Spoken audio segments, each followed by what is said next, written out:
नमस्कार मित्रों, आप सभी लोगों का उड़ान द फ्लाई के ऑनलाइन प्लेटफॉर्म पर स्वागत है। हम लोग पिछले वीडियो में इंडियन ड्रेनेज सिस्टम का एक सामान्य परिचय लिया था कि जो भारतीय नदियों का तंत्र है यह कितने प्रकार का है।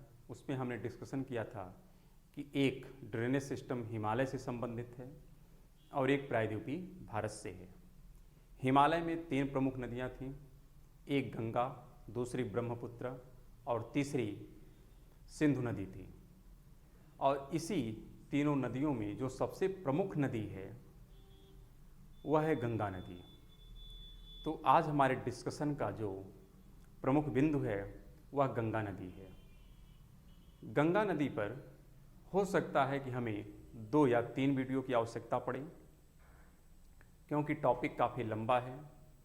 इसलिए इसके लिए हम इसके 2 पार्ट या आवश्यकता पड़ेगी तो 3 पार्ट में डिस्कशन करेंगे। सबसे पहले हम लोग गंगा नदी का एक सामान्य परिचय लेंगे कि गंगा नदी की उत्पत्ति कहाँ से हुई है, यह किस किस नाम से आगे बढ़ती है और किस नाम से यह बंगाल की खाड़ी में अपने जल का विसर्जन करती है, इसका प्रादेशिक क्षेत्र कैसा है, इसकी कौन कौन सी सहायक नदियाँ हैं। फिर हम ये भी देखेंगे कि जो इसकी लेफ़्ट ट्रिब्यूटरीज हैं वो कौन कौन सी हैं, राइट ट्रिब्यूटरीज कौन कौन सी हैं, और इन सभी नदियों पर कितने प्रकार के हम कह सकते हैं कि जो डेवलपमेंट हैं वो किए जा रहे हैं, चाहे वो डैम से संबंधित हों, चाहे जल विद्युत परियोजना से संबंधित हों या सिंचाई परियोजना हों। उस पर जो जो प्रोजेक्ट चल रहे हैं उन सभी प्रोजेक्टों पर भी हम लोग डिस्कशन करेंगे जिनका हाल फिलहाल में चर्चा रहा है। साथ में इन सभी नदियों से संबंधित जो प्रश्न पूछे गए हैं उन प्रश्नों पर भी हम लोग लास्ट में डिस्कशन करेंगे। इसलिए हो सकता है कि गंगा नदी पर हमें 2 या 3 वीडियो की आवश्यकता पड़े। इसलिए हम लोग धैर्यपूर्वक इस टॉपिक को पढ़ेंगे। सबसे पहले गंगा नदी का एक सामान्य परिचय लेंगे, उसके बाद इसकी ट्रिब्यूटरीज का अध्ययन करेंगे, फिर उससे संबंधित जो महत्वपूर्ण बिंदु हैं उस पर डिस्कशन, और फिर लास्ट में इस पर पूछे गए प्रश्नों पर अध्ययन किया जाएगा। तो सबसे पहले देखते हैं कि गंगा नदी से संबंधित कुछ महत्वपूर्ण जो बिंदु हैं वे कौन कौन से हैं। तो इसमें सबसे पहले तो हम यही कह सकते हैं कि जो गंगा नदी है, भारत में जितने भी अपवाह तंत्र हैं उसमें सबसे बड़ा अपवाह तंत्र किसका है? गंगा नदी का है। और देखा जाए तो इसका टोटल जो अपवाह क्षेत्र है भारत के ज्योग्राफिकल एरिया का कितना यहाँ कवर करता है? 26.2%। अगर इसको हम एरिया में कन्वर्ट करें तो ये हो जाता है 8,61,404 स्क्वायर किलोमीटर। इतना बड़ा पूरे गंगा नदी का कैचमेंट एरिया है जहाँ तक के जल को गंगा नदी लेकर के आगे बढ़ती है। फिर दूसरी बात करें, गंगा नदी की जो टोटल लंबाई है यह 2525 किलोमीटर है, जो भारत की सबसे लंबी नदी है। और साथ में यह भी है कि यह टोटल लेंथ भारत और बांग्लादेश में मिला करके है कितना? 2525 किलोमीटर। यह नदी जो है भारत में भी प्रवाहित होती है और साथ में बांग्लादेश में भी प्रभावित होती है। और जो इसका तीसरा जो सबसे महत्वपूर्ण बिंदु है वह ये है, आगे जब अभी हम नदी का मैप ड्रा करेंगे तो वहाँ पे देखेंगे, लेकिन फिर भी यह नदी झारखंड के एक ज़िला जिसका नाम है साहिबगंज, उसको छूते हुए निकल जाती है। यानी झारखंड में यह प्रवेश नहीं करती है, बल्कि झारखंड के साहिबगंज ज़िले से यह संपर्क बनाते हुए आगे बढ़ जाती है। और इसका जो सबसे महत्वपूर्ण एक बिंदु है, आपसे देखते हैं कि यूपीपीसीएस में या यूपीएससी में एक आध बार प्रश्न पूछा गया है कि जो गंगा नदी का प्रतिरूप है, क्या प्रतिरूप यानी उसका जो ज्यामितीय स्ट्रक्चर है वो कैसा है, तो उसको हम कहते हैं कि इसका जो ज्यामितीय स्ट्रक्चर वो कैसा है? पैरेलल है, यानी समानांतर है। इसका मतलब है कि यदि गंगा नदी मान लेते हैं यहाँ से निकल के इस प्रकार से आगे बढ़ती है तो यहाँ पे जितनी नदियाँ इससे मिलती हैं सब एक दूसरे के क्या हैं? पैरेलल हैं। इस आधार पर हम क्या कहते हैं कि गंगा नदी का जो प्रतिरूप है वो कैसा है? मैदानी क्षेत्र में समानांतर है। कुछ लोग इसमें ये भी कहते हैं कि गंगा नदी को पूर्ववर्ती नदी तंत्र का भाग बता देते हैं, जबकि ऐसा नहीं है। पूर्ववर्ती नदी तंत्र का मतलब है कि हिमालय की उत्पत्ति से पहले जो नदियाँ थीं वह नदियाँ हिमालय की उत्पत्ति होने के बाद भी अपने पुराने मार्ग से ही प्रवाहित होती हैं, वो सब पूर्ववर्ती नदियाँ कहलाती हैं, जिसके अंतर्गत 3 प्रमुख नदियाँ हैं। एक का नाम है सिंधु, दूसरे का नाम है सतलज और तीसरे का नाम है ब्रह्मपुत्रा। गंगा उसमें नहीं आती है क्योंकि गंगा की उत्पत्ति हिमालय की उत्पत्ति के बाद हुआ है। इस आधार पर यह पूर्ववर्ती नदी नहीं है, लेकिन फिर भी हम लोग प्रश्न के माध्यम से देखेंगे कि वहाँ पर एक बार ऐसा प्रश्न आया था, तो वहाँ पर आयोग ने गंगा नदी को पूर्ववर्ती नदी तंत्र का पार्ट बताया था। तो वह विकल्प के आधार पर डिसाइड किया जाएगा कि ऐसा क्यों कहा गया था, जबकि ये वास्तविक में कैसा है, पैरेलल इसका प्रतिरूप है। यानी जो मैदानी क्षेत्र में इसका स्ट्रक्चर है वो कैसा है, समानांतर दिखाई पड़ेगा। इसके बाद जब हम आगे बढ़ते हैं, एक इसमें सबसे महत्वपूर्ण है कि जो सहायक नदियां हैं यह कौन कौन सी हैं, फिर एक किस स्थान पर गंगा नदी से मिलती हैं। साथ में ये भी देखा जाता है कि गंगा नदी की उत्पत्ति कहाँ से होती है और कहाँ पर यह अपने जल का विसर्जन करती है। इसलिए सबसे पहले इसका एक हम मैप आपके सामने ड्रॉ कर देते हैं। मैप ड्रॉ करने के बाद जो उसके बिंदु हैं उन सब पर हम डिस्कशन करेंगे। तो आइए सबसे पहले एक छोटा सा मैप ड्रॉ कर लेते हैं। यानी आप देखिएगा यह मैप इसी आकार का होगा, लेकिन इसको हम बड़े साइज में ड्रॉ करेंगे। ये छोटा साइज है, इसको क्या करेंगे, हम थोड़ा बड़ा कर देंगे। तो इसलिए हम उसके लिए एक ब्लैंक पेज ले लेते हैं और उस पर इसको हम ड्रॉ करते हैं। तो आइए देख लेते हैं क्या है।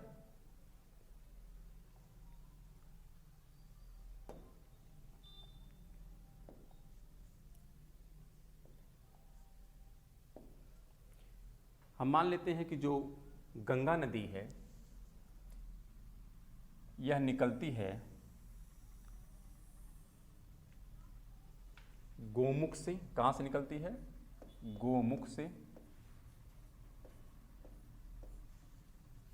लेकिन गोमुख से जो नदी निकलती है गंगा की, इसका नाम है भागीरथी। क्या नाम है, भागीरथी इसको हम कहते हैं। यहां पर लिख देते हैं,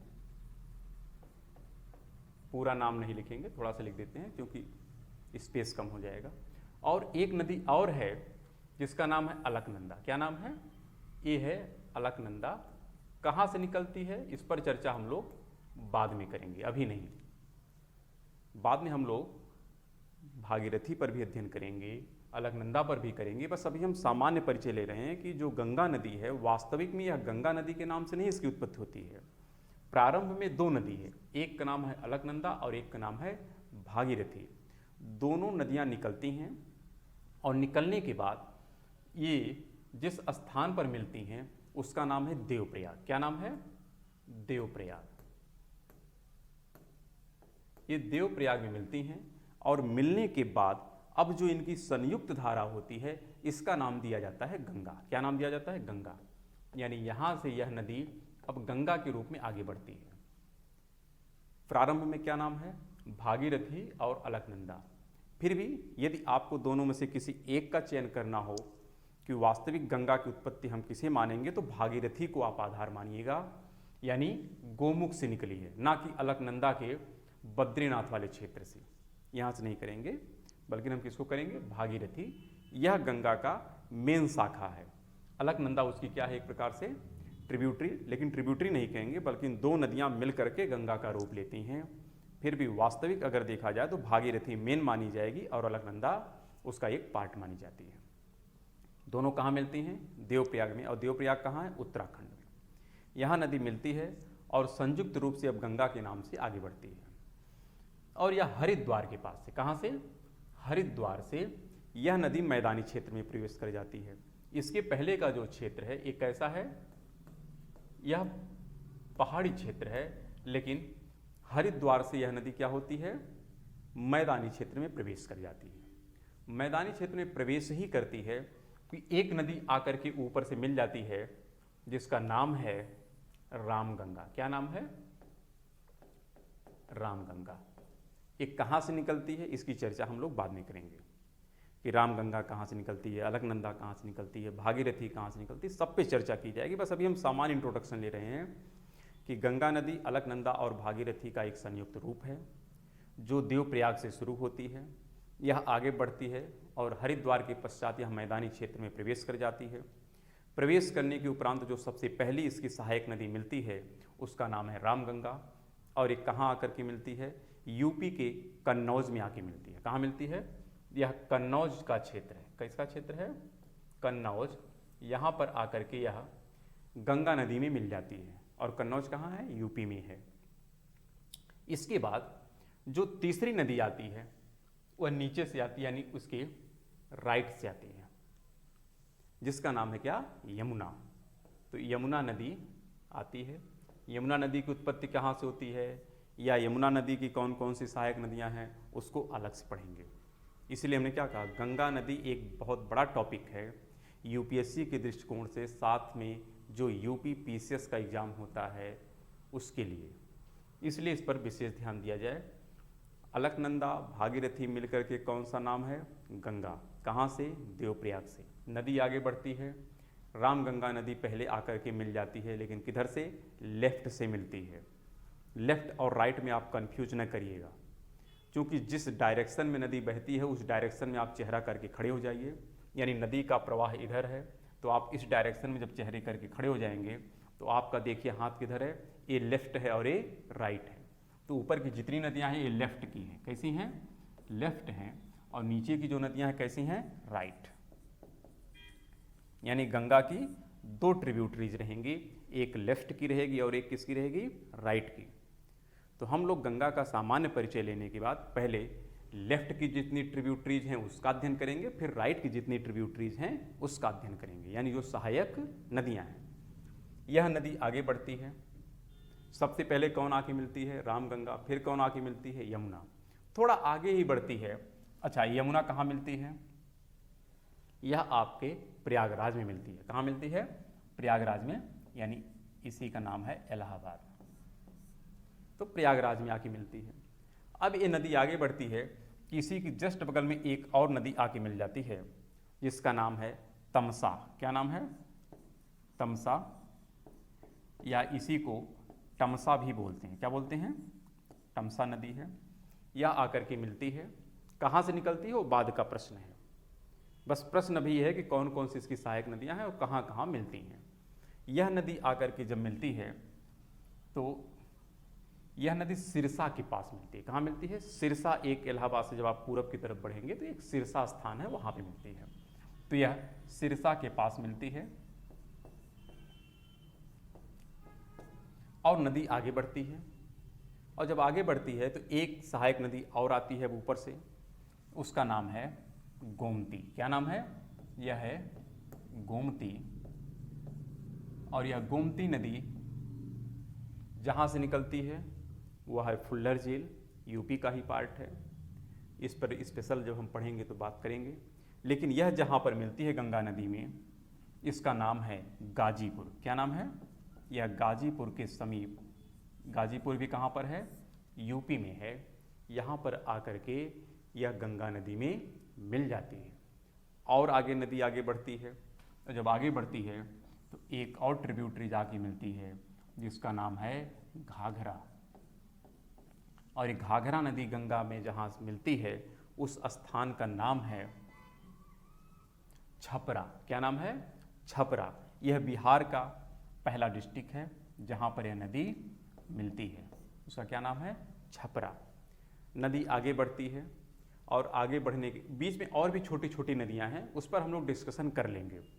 लेकिन अभी प्रमुख नदियों का हम लोग स्ट्रक्चर देख रहे हैं कि कौन कौन सी गंगा की प्रमुख नदियाँ हैं। हाँ, कुछ छोटी नदियाँ हैं, उस पर हम लोग अलग से चर्चा कर लेंगे। इसके बाद नीचे से फिर एक नदी आती है जिसका नाम है सोन नदी। क्या नाम है, सोन नदी। हम सोन नदी पर भी डिस्कशन करेंगे। और यह सोन नदी गंगा से जहाँ पर मिलती है उसका नाम है पटना। क्या नाम है, ये पटना के पास गंगा नदी में आके मिल जाती है। थोड़ा राइटिंग ठीक नहीं हो सकती, लेकिन फिर भी हम इसके लिए अभी आगे मतलब एक प्रकार से हम कहते हैं पीपीटी के माध्यम से आपको ये सब जितने भी लिखे गए हैं सब दे देंगे। लेकिन यहाँ पे मैप में आपका इमेज क्लियर होना चाहिए कि कौन सी नदी कहाँ पर कैसे कैसे मिली है। अब यह गंगा नदी आगे बढ़ती है और ऊपर से एक नदी आती है जिसका नाम है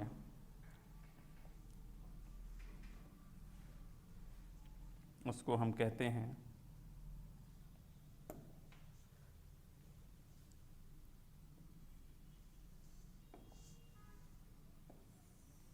गंडक। क्या नाम देते हैं? गंडक। ये जो गंडक नदी है यह जहाँ पर मिलती है उसका नाम हम लोग दे सकते हैं हाजीपुर। क्या नाम है? हाजीपुर लिख देते हैं यहाँ पे। इसके बाद एक नदी और है, उसको हम लोग कहते हैं बूढ़ी गंडक। क्या नाम है? बूढ़ी गंडक। और ये बूढ़ी गंडक जहाँ मिलती है इसको हम लोग कहेंगे, अगर कहें तो मुंगेर। क्या है? मुंगेर। ये भी यानी बिहार यहीं से शुरू हो जाता है। छपरा, पटना, हाजीपुर, मुंगेर, फिर भागलपुर है। क्या है? ये मुंगेर है। इसके बाद नदी आगे बढ़ती है। ये मान के लिए कि नदी ऐसे चल रही है, अभी सीधा चल रही है, अभी घूमी नहीं है।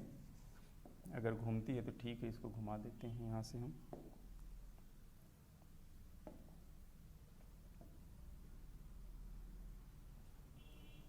इसको आप थोड़ा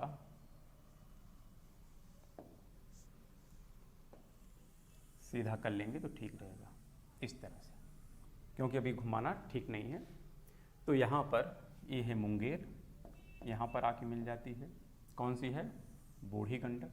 फिर आगे बढ़ते हैं, यहाँ पर एक नदी जिसका नाम है कोसी। कौन सी आती है? कोसी। और ये जहाँ पर मिलती है उसका नाम है भागलपुर। क्या नाम है? भागलपुर। तो यहाँ पर लिख देते हैं, यह है भागलपुर। अब आगे बढ़ेगी तो आगे एक नदी आती है जिसका नाम है महानंदा। क्या नाम है? महानंदा। और महानंदा नदी मिलती है, इसका नाम है महानंदा। और ये जहाँ पर मिलती है इसका नाम है मालदा। क्या नाम है? मालदा। और मालदा कहाँ है? वेस्ट बंगाल में है। यहाँ पर आकर के इसकी एक सहायक नदी है महानंदा, वो आकर के मिल जाती है। यह नदी आगे बढ़ती है और आगे बढ़ने के पश्चात इस नदी का दो पार्ट हो जाता है। क्या होता है? इस नदी का दो पार्ट हो जाता है। एक पार्ट नीचे चला जाता है यानी वेस्ट बंगाल में, और एक पार्ट यहीं से चला जाता है कहाँ पर? बांग्लादेश में। कहाँ चला जाता है? बांग्लादेश में।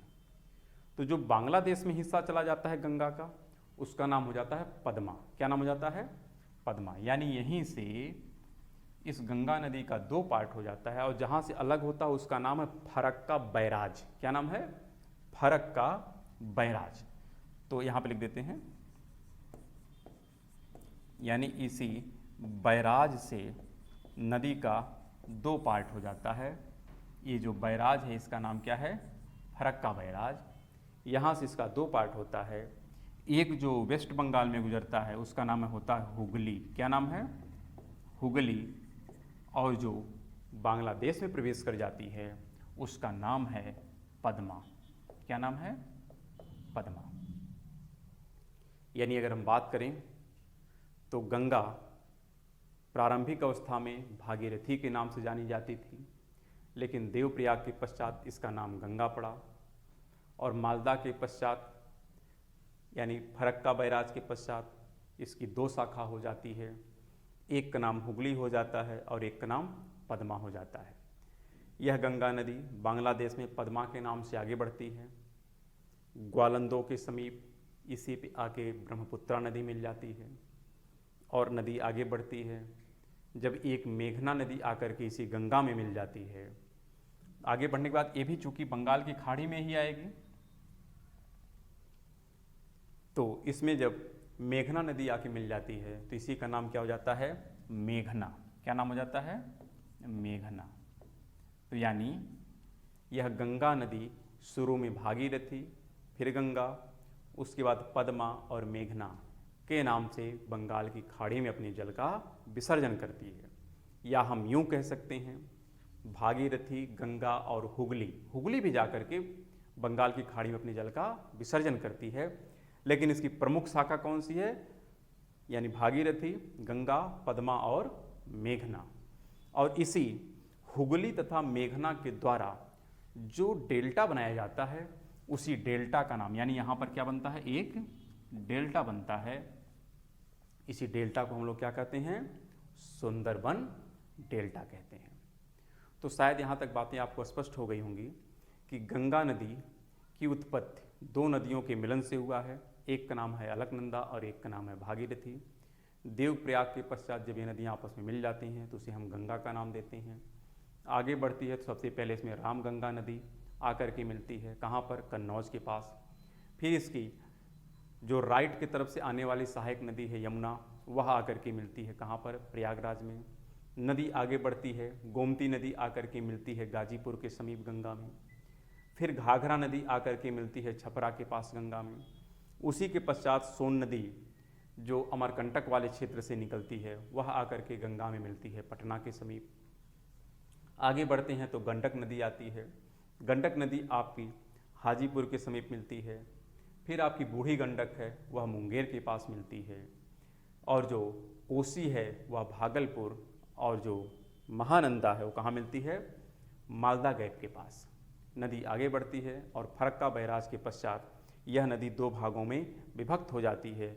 जो वेस्ट बंगाल में उसकी शाखा जाती है उसको हम लोग कहते हैं हुगली, और जो बांग्लादेश में जाती है उसका नाम हो जाता है पद्मा।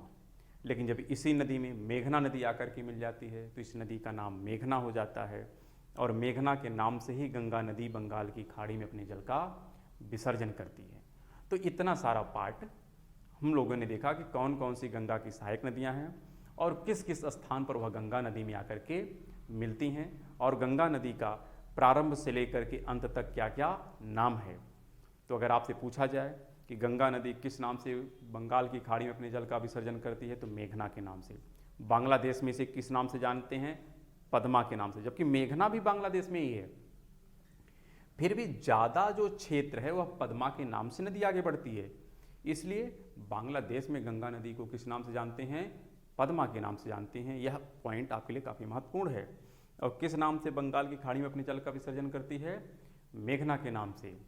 और जो सुंदरबन डेल्टा है वह मेघना तथा हुगली दोनों नदियों के द्वारा निर्मित किया जाता है, और इस सुंदरबन डेल्टा का अधिकांश हिस्सा बांग्लादेश में आता है, उसका एक छोटा सा हिस्सा भारत के क्षेत्र में आता है। अब प्रश्न है कि इसको हम लोग कुछ क्षेत्रों में विभक्त करते हैं। इसी के आधार पर हम कह सकते हैं गंगा नदी का क्या है, कुछ प्रादेशिक क्षेत्र का निर्धारण किया गया है जहाँ से आपसे प्रश्न पूछा जाता है, और उसको हम लोग क्या कहते हैं, उसी को हम कह सकते हैं कि यानी गंगा नदी का प्रादेशिक विभाजन। तो उसको हम संक्षेप में यहाँ पे लिख देते हैं। मान लेते हैं गंगा नदी है, इस गंगा नदी का कितना पार्ट है, 3 पार्ट है, यानी प्रादेशिक विभाजन जिसको हम कहेंगे। एक हमारा है अपर गंगा, क्या है, अपर गंगा। एक हमारा है मिडिल गंगा यानी मध्य गंगा, और एक हमारा है लोअर गंगा। यानी 3 सेक्शन है गंगा के। कितने सेक्शन हैं, 3 सेक्शन हैं। एक का नाम है अपर गंगा, एक का नाम है मिडिल गंगा, और एक का नाम है लोअर गंगा। लेकिन कहाँ से कहाँ तक के क्षेत्र को हम लोग यह निर्धारण करेंगे, इसको थोड़ा जानना है, और प्रश्न यहाँ से पूछा जाता है। तो सबसे पहले जान लेते हैं कि जो रामगंगा और गोमती नदी के बीच का क्षेत्र है, किसका, रामगंगा और गोमती नदी के बीच के क्षेत्र को हम लोग कहते हैं रुहेलखंड। क्या कहते हैं, रुहेलखंड कहते हैं। पूरा नाम नहीं लिखेंगे, बाद में इसका नाम मिल जाएगा। ये है रुहेलखंड। गोमती और घाघरा के बीच का जो क्षेत्र होता है इसको हम लोग कहते हैं अवध। क्या कहते हैं, अवध। तो ये रुहेलखंड और अवध, ये दोनों क्षेत्र, यानी इस दोनों क्षेत्र के बीच का इधर का जो मैदान है, ये तो मैदान है नहीं, ये तो पहाड़ी क्षेत्र है। तो पहाड़ी क्षेत्र में गंगा का मैदान तो आता ही नहीं है। गंगा का मैदान जहाँ से मैदान शुरू होता है, तो मैदान तो शुरू होता है आपका हरिद्वार से, उसके बाद आपका कौन नदी मिल जाती है, रामगंगा। तो इसलिए रामगंगा और गोमती के बीच के क्षेत्र को हम क्या कहते हैं, रुहेलखंड कहते हैं, तथा गोमती और घाघरा के बीच के क्षेत्र को हम लोग क्या कहते हैं, अवध कहते हैं। तो इस आधार पर आप देखते हैं यहाँ पर इन दोनों क्षेत्रों को मिला करके क्या बनता है, ये बनता है अपर गंगा का मैदान। इसके बाद हम आ जाते हैं मिडिल गंगा का मैदान। इस मिडिल गंगा के मैदान में आप इसके आगे के पार्ट में आते हैं, जिसमें सबसे पहला कौन आता है, पूर्वांचल आता है। यानी घाघरा और गंडक के बीच का जो क्षेत्र होता है, किसके किसके बीच में, घाघरा और गंडक के बीच का जो क्षेत्र होता है, इसको कहते हैं पूर्वांचल। आप लोगों ने पूर्वांचल का नाम सुना होगा, लेकिन पूर्वांचल आज देख लीजिए कहाँ पर है। एक घाघरा नदी और गंडक नदी के बीच के क्षेत्र को ही हम लोग कहते हैं पूर्वांचल, कोई और क्षेत्र नहीं है। और साथ में गंडक तथा बूढ़ी गंडक के बीच का जो क्षेत्र होता है उसको हम लोग कहते हैं सारण। इसका नाम क्या है, सारण। इसी प्रकार बूढ़ी गंडक और कोसी के बीच का जो क्षेत्र होता है उसको कहते हैं हम लोग मिथिला। क्या कहते हैं, मिथिला। यानी पूर्वांचल, सारण, मिथिला। और साथ में ये जो सोन नदी का क्षेत्र है, कौन सा नदी, सोन नदी, ये जो सोन नदी का क्षेत्र है इसको हम लोग कहते हैं मगध। क्या कहते हैं, मगध। यानी हम ठीक है इसको मगध कह देते हैं। तो यहां पर आप देखिए पूर्वांचल, सारण, मिथिला और मगध, ये चार क्षेत्र मिलकर के मध्य गंगा का निर्माण करते हैं। किसका निर्माण करते हैं, मध्य गंगा। आपसे प्रश्न इन सब पे पूछा जाता है कि पूर्वांचल कहाँ से कहाँ तक है, तो आप कहेंगे घाघरा और गंडक के बीच के क्षेत्र को क्या कहते हैं, पूर्वांचल कहते हैं। सारण किसको कहते हैं, गंडक और बूढ़ी गंडक के बीच के क्षेत्र को क्या कहते हैं, सारण कहते हैं। मिथिला किसे कहते हैं, बूढ़ी गंडक और कोसी के बीच के क्षेत्र को कहते हैं हम लोग मिथिला। मगध किससे कहते हैं, यानी जो सोन नदी का एरिया है, यानी पटना लेते हुए उसको हम लोग क्या कहते हैं, मगध। और जब इतने क्षेत्रों को आपस में मिला देते हैं, यानी चार क्षेत्र कौन कौन से, पूर्वांचल, सारण, मिथिला और मगध, इसको मिला करके क्या बनता है, मिडिल गंगा का क्षेत्र बनता है। तो शायद आपको स्पष्ट हो गया कि मिडिल गंगा में कौन कौन सा आता है। इसमें आप कह सकते हैं सबसे पहले पूर्वांचल आता है, दूसरा कौन है, सारण है, तीसरा कौन है, मिथिला है, और चौथा कौन है, मगध है। यानी ये चार क्षेत्र आते हैं, सारण, मिथिला, मगध और पूर्वांचल। एक क्षेत्र बनता है, बचता है, जिसको कहते हैं लोअर गंगा, यानी निम्न गंगा का मैदान। तो निम्न गंगा का जो मैदान होता है, जो ये क्षेत्र एक छूट गया है, इसका नाम है, यानी आप देख रहे हैं कोसी और महानंदा के बीच के क्षेत्र को ही हम लोग क्या कहते हैं, निचला गंगा का मैदान। और इसको हम लोग कहते हैं वेस्ट बंगाल, यानी पश्चिम बंगाल का मैदान। क्या कहते हैं, पश्चिम बंगाल का मैदान। इसे क्या कहते हैं, पश्चिम बंगाल का मैदान। तो इस प्रकार आप देख रहे हैं कि गंगा नदी का जो भौतिक प्रदेश है वह मुख्य रूप से तीन है। एक आपका है अपर गंगा, एक आपका है मध्य गंगा और एक आपका है लोअर गंगा। अपर गंगा में दो पार्ट हैं, रुहेलखंड और अवध। मध्य गंगा में चार क्षेत्र हैं, पूर्वांचल, सारण, मिथिला और मगध। जबकि निचली गंगा के क्षेत्र में कौन आता है, पश्चिम बंगाल का मैदान, जो कोसी नदी से महानंदा नदी के बीच का क्षेत्र होता है। इस प्रकार आप देख रहे हैं कि जो पूरी गंगा नदी है उसका एक सामान्य रूप है कि गंगा नदी निकलती कहाँ से है, इसकी कौन कौन सी सहायक नदियाँ हैं, यह सहायक नदियाँ गंगा नदी में कहाँ कहाँ पर आकर के मिलती हैं, और इनसे निर्मित होने वाले कौन कौन से भौतिक प्रदेश हैं, इन सभी बिंदुओं पर हमने एक सामान्य चर्चा किया है। अब इसी पर हम लोगों को क्या करना पड़ेगा, अलग से जो इसकी लेफ्ट की सभी नदियां हैं उसके बारे में अध्ययन करेंगे कि कौन सी नदी कहाँ से निकलती है और उस पर कौन कौन से प्रोजेक्ट चलाए जा रहे हैं। उसी प्रकार हम देखेंगे कि इस गंगा नदी की जो राइट की, यानी जो दाहिने तट की प्रमुख सहायक नदियां हैं वो कहाँ कहाँ से निकलती हैं, उस पर कौन कौन से प्रोजेक्ट चलाए जा रहे हैं। और फिर ये भी देखेंगे कि कौन कौन से प्रश्न इन सभी बिंदुओं पर पूछे गए हैं। आइए सबसे पहले इसका हम एक पीपीटी के माध्यम से देख लेते हैं कि ये जो नाम है आपको कोई कन्फ्यूजन ना करे, इसलिए उसको हम आप लोगों के सामने साझा कर देते हैं कि वो कौन कौन से बिंदु हैं जो अभी लिखा गया है। इसको पीपीटी के माध्यम से केवल हम देख लेते हैं। तो यहाँ पे देखिए जो सबसे पहली बात आती है कि जो सहायक नदियां हैं, अभी जब हमने ड्रॉ किया था तो हमने कहा था जैसे ये आपकी गंगा नदी है, इस गंगा नदी में अगर हम बात करें तो यहाँ देखिए राम गंगा था, फिर यहाँ पे गोमती है, फिर यहाँ पे घाघरा है, गंडक है, बूढ़ी गंडक है, कोसी है और महानंदा है। यही नदियाँ हैं, उन्हीं का नाम लिखा गया है। राम गंगा सबसे पहले, ये है राम गंगा, फिर है गोमती, फिर है घाघरा, फिर है गंडक, फिर है बूढ़ी गंडक, फिर है आपकी कोसी और लास्ट में कौन है, महानंदा।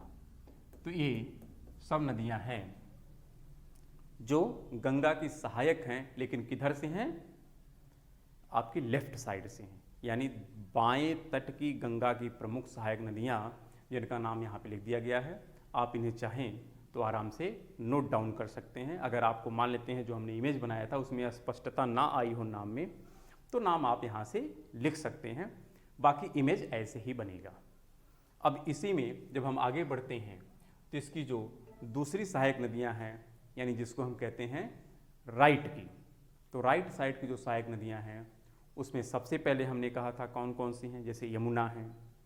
फिर हमने कौन सी बात किया था, यानी आप यहाँ पे चाहें तो ऐसे इंडिकेट कर सकते हैं, तो यहाँ पे सबसे पहले कौन मिली थी, यमुना मिली थी, उसके बाद तमसा मिली थी, और बीच में हमने कहा था ना कुछ छोटी छोटी नदियाँ और हैं, जैसे कर्मनासा है, यह भी एक स्थानीय नदी है, छोटी नदी है, लेकिन इस पर भी थोड़ा पॉइंट में डिस्कशन हो जाएगा। इसी में हमने सोन नदी की बात किया था। फिर इसी में दो और छोटी नदी हैं जिसका नाम है पुनपुन और एक का नाम है फाल्गु, और फिर यहाँ से ये जब नदी हुगली के नाम से आगे बढ़ती थी, किस नाम से आगे बढ़ती थी, हुगली के नाम से आगे बढ़ती थी, तो इसकी भी 3-4 सहायक नदियाँ हैं हुगली की। तो जब हम हुगली पढ़ेंगे तब वहाँ पे हम बात करेंगे। फिर भी वो यहाँ पे इंट्रोडक्शन में दे दिया गया है कि यमुना इसकी सहायक नदी है। फिर हम आगे बढ़ते हैं तो तमसा, ये जो तमसा थी यह सहायक नदी है। फिर आगे जब बढ़ते हैं तो ये कर्मनासा है। फिर आगे बढ़ते हैं तो ये सोन नदी है, ये जो है ये आप कह सकते हैं पुनपुन है। फिर फाल्गु है, और ये जो नदी है यानी फरक्का बैराज के पश्चात जो नदी आपकी वेस्ट बंगाल में गई है जिसका नाम हुगली है, क्या नाम है इसका, हुगली। इस हुगली नदी की भी कई सहायक नदियां हैं। उसमें अगर सबसे ज़्यादा हम बात करें तो सबसे पहले आती है मयूराक्षी आती है, फिर अजय है, दामोदर है, और लास्ट में उसमें कौन आती है, हल्दिया नदी। तो ये 4 नदियां हैं, लेकिन वो किसकी सहायक हैं, हुगली की। तो इस प्रकार ये सहायक नदियां जिसके बारे में हम लोगों ने इमेज में देखा था वो यहाँ पर हम प्रदर्शित कर सकते हैं, और इनका नाम भी आप ठीक ठाक से लिख सकते हैं। यानी यहाँ पर जो ये 4 नाम लिखे गए हैं, ये ध्यान रखिएगा, यह हुगली के ही पार्ट हैं। किसके पार्ट हैं, हुगली की सहायक नदियाँ हैं, क्योंकि हुगली जब आगे बढ़ती है फरक्का से, कहाँ से, फरक्का से, तो इसकी 4 सहायक नदियाँ हैं। सबसे पहले कौन उसमें है, सबसे पहले जब आप बात करते हैं तो उसमें मयूराक्षी है, फिर अजय है, दामोदर है। दामोदर को ही एक नाम और दिया जाता है जिसका नाम है रूप नारायण। तो हम लोग जो अदर नाम है उस पर भी चर्चा करेंगे कि किस नदी को और किस किस नाम से पुकारते हैं, उस पर भी चर्चा होगी। फिर आगे जब बढ़ते हैं तो एक नदी और कौन मिलती है, हल्दिया। तो इस प्रकार ये जो चारों पार्ट लिखे गए हैं ये हुगली की ही क्या हैं, सहायक नदियां हैं। इस प्रकार गंगा नदी की दोनों सहायक नदियां हो गई, लेफ्ट की भी और राइट की भी। उनके क्या क्या नाम है वो नाम यहाँ पर मेंशन कर दिए गए हैं। साथ में ये भी है कि ये नदियाँ कहाँ कहाँ पर मिली हैं उनका नाम है। जैसे हमने सबसे पहले कहा कि अलकनंदा और भागीरथी जहाँ पे मिलती है उसका क्या नाम है, देवप्रयाग। रामगंगा नदी कहाँ पर आके मिलती है गंगा में, वो कन्नौज के आसपास आके मिलती है। फिर जो तीसरी नदी नीचे से आती है जिसका नाम है यमुना, वो कहाँ पर आके मिलती है, प्रयाग में मिलती है, यानी इलाहाबाद। फिर अगली नदी है जिसका नाम है तमसा, वो कहाँ पे आके मिलती है, सिरसा, इलाहाबाद से ही जस्ट थोड़ा सा आगे। फिर अगली नदी है गोमती, वो कहाँ पर आके मिलती है, गाजीपुर के समीप मिलती है। अगर आप लिखना चाहें तो सभी नदियों के आगे लिख सकते हैं, यहाँ पे अलकनंदा प्लस भागीरथी, ये 2 नदियाँ हैं। यहाँ पे अगर बात करें तो यहाँ पर रामगंगा है। यहाँ पे बात करें तो यह यमुना मिलती है। सिरसा की बात करें तो यहाँ पर तमसा मिलती है। अगर हम यहाँ की बात करें तो यहाँ पर गोमती है। सभी नदियाँ हैं। यहाँ पे बात करें तो यहाँ पर घाघरा है। यहाँ पे बात करें तो यहाँ सोन है। और आगे बात करते हैं तो यहाँ गंडक है। फिर यहाँ पे बात करें तो यहाँ पर बूढ़ी गंडक है। यहाँ पे बात करें तो यह कोसी है। और फिर आगे देखें तो यह महानंदा है। यानी जो नदियाँ हम लोग देखे थे उन्हीं नदियों का क्या है, ये मिलन स्थल है। और ये इसलिए लिख दिया गया कि जिससे मान लेते हैं हमारे लिखने में आप पढ़ ना पाएँ तो उनको आप यहाँ से आराम से पढ़ ले जाएं, इसीलिए ये नाम लिखा गया है अलग से कि जिससे आपको पढ़ने में कोई असुविधा ना हो। और फरक्का वही स्थान है, यानी यहाँ पर जहाँ से नदी का 2 पार्ट होता है, एक पार्ट यहाँ पे चला जाता है और एक पार्ट यहाँ पर आ जाता है। लेकिन ये मैप इतना छोटा है कि यहाँ पर स्पष्टता नहीं हो पाएगी, इसलिए यह आपको अलग से हमने क्या किया है, ड्रॉ करके आपको दिखा दिया है। अन्यथा ऐसे देखो गंगा है और ऐसे यमुना है और एक फरक्का बैराज से क्या होती है, 2 पार्ट में बंट जाती है। जो इधर आती है वेस्ट बंगाल में, इसी का नाम हुगली है, और जो बांग्लादेश में चली जाती है उसी का नाम है पद्मा, जो मेघना के नाम से अपने जल का विसर्जन बंगाल की खाड़ी में करती है। और इन्हीं सभी नदियों के बीच के क्षेत्र के आधार पर हम लोगों ने गंगा नदी का जो भौतिक प्रदेश है उसका निर्धारण किया है। और उसमें हमने कहा था कि 3 पार्ट हैं। सबसे पहले है ऊपरी गंगा का मैदान, और ऊपरी गंगा के मैदान में हमने कहा था सबसे पहला पार्ट आता है रुहेलखंड और दूसरा पार्ट आता है अवध। रुहेलखंड आपका वही है, यानी रामगंगा और गोमती के बीच का क्षेत्र। अवध गोमती और घाघरा के बीच का क्षेत्र है। जबकि मध्य गंगा का जो क्षेत्र है इसमें 4 पार्ट आते हैं। सबसे पहला पूर्वांचल, जो घाघरा नदी और गंडक नदी के बीच का क्षेत्र है। दूसरा है सारण, जो गंडक और बूढ़ी गंडक के बीच का क्षेत्र है। तीसरा है मिथिला, जो बूढ़ी गंडक और कोसी के बीच का क्षेत्र है। और चौथा पार्ट आता है मगध, यानी जो सोन नदी का प्रवाह क्षेत्र है, उस एरिया को लिया जाता है पटना के साथ। फिर जो तीसरा पार्ट है इस गंगा के प्रादेशिक विभाजन का, वह है निचली गंगा का मैदान। और निचले गंगा के मैदान का एक ही पार्ट है जिसको कहते हैं पश्चिम बंगाल का मैदान। तो यह गंगा नदी का एक सामान्य परिचय था कि गंगा नदी कहाँ से निकली है, कैसे कैसे अपनी यात्रा को कंप्लीट की है, और इसकी यात्रा में कौन कौन सी सहायक नदियाँ आकर के अपने जल का इसमें विसर्जन करती हैं। और फिर ये नदियाँ, मतलब गंगा नदी, अपने पथ पर आगे बढ़ते हुए वेस्ट बंगाल में फरक्का के पास पहुंचकर 2 पार्टों में डिवाइड हो जाती है। एक हुगली और एक का नाम पद्मा हो जाता है। और बंगाल की खाड़ी में मेघना के नाम से अपने जल का विसर्जन करती है। तो केवल क्या मेघना के नाम से ही जल का विसर्जन करती है? नहीं, हुगली के नाम से भी तो जल का विसर्जन करती है। तो यानी आप प्रश्न के अनुसार ही जवाब देंगे। ऐसा नहीं कि गंगा नदी केवल मेघना के नाम से ही अपने जल का विसर्जन बंगाल की खाड़ी में करती है, ऐसा नहीं है। हुगली के नाम से भी अपने जल का विसर्जन करती है। तो आप प्रश्न के अनुसार ही उस प्रश्न का जवाब दीजिएगा। तो यह गंगा नदी पर एक सामान्य इंट्रोडक्शन रहा। अब हम लोग इसके सेकंड पार्ट में जो अध्ययन करेंगे, गंगा नदी की जो लेफ्ट की ट्रिब्यूटरीज हैं उसका पहले अध्ययन किया जाएगा, यानी गंगा नदी की जो बाएं तट की सहायक नदियां हैं। फिर हम लोग गंगा नदी की जो लेफ्ट ने राइट यानी दाएं तट की जो नदियां हैं उसका अध्ययन करेंगे। तो मान चलिए कि अभी आगे हम लोग इस पर 2 वीडियो की और आवश्यकता पड़ेगी। इसके पहले पार्ट में हम लोग गंगा की बाएं तट की सहायक नदी, और दूसरे पार्ट में गंगा नदी के दाएं तट की सहायक नदी का अध्ययन करेंगे, और साथ में इस पर पूछे गए प्रश्नों का भी हम लोग अध्ययन करेंगे। धन्यवाद।